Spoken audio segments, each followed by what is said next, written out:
accountable. And the first is I want to name check. You brought up Letitia James. She's the New York Attorney General. Yeah. We now find out that both her and Adam Schiff separately lied on mortgage forms to get preferential treatment. They lied about their home of residence, right? Mm-hmm. I think just James said Virginia. Obviously, she's the New York Attorney General. Adam Schiff has a Maryland home he claimed was his primary residence to get a lower interest rate when clearly he's a senator from California. I think he was a representative at the time. Do you think, based on your reporting and all of the sources that you have in this area, that we're going to hold these folks accountable for that?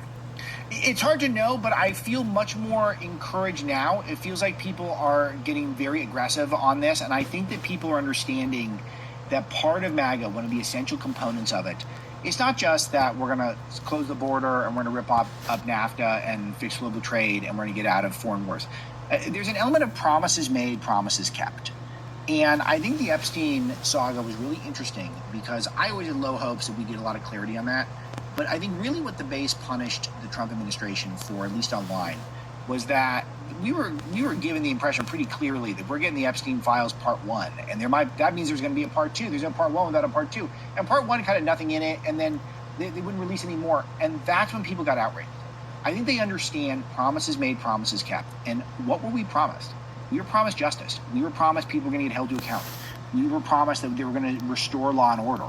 And when you start seeing people like Tish James, who's trying to bust Trump for falsifying the values of property, and in the meantime, she's listing inaccurately how many units are in her rental properties and where her primary home is, presumably to get a tax benefit, and saying, oh, it was a clerical mistake.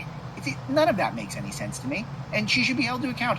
The Schiff stuff is fresh for me and wasn't a focus of my research, but he's a deeply dishonest guy. He's one of the few guys on earth, Sean, I bet if you pinned him down, he'd still tell you the Russia collusion hoax was real.